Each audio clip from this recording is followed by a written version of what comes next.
Hi everybody, welcome back to the channel and welcome to another airbrush video. This one is a miniature again, guys. I'm going to go for the film Terrifier. It's an evil clown. I picked the image and we're going to do this credit card size. So this is 53mm wide by 83mm high. Let's take a look at the products that we're using in today's video.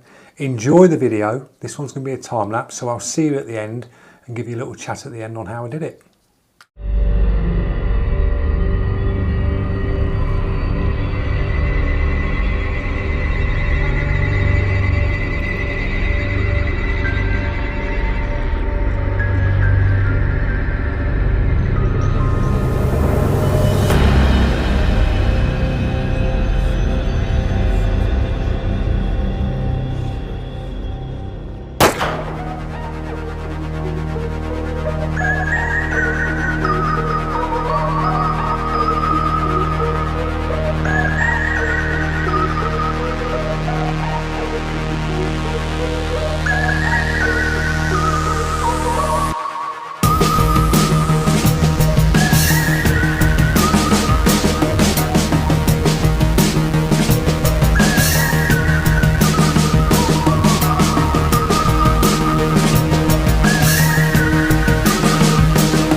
There you go, guys, we got Terrifier down, worked it in a Payne's grey on the FW inks, then we went in with a little bit of black, then I mixed a bit of black and Payne's grey together, then we dropped the red in, and this is just sort of like a standard cartridge paper, this is, so we had to like very carefully just sort of scratch in the little bits that go around the outside because it's a very sort of old grainy image. It's made to look sort of old, if you know what I mean. Around the outside it's very sort of gritty looking, really not really sharp details on it. You've seen in the image at the side, so it was a challenge to do because you're trying to get them tiny little textures in on this piece, and that's like, if that's my finger, it's very small, guys. This is, when you look at the actual face on the actual 53 by 83mm, it's very tight and small and compact.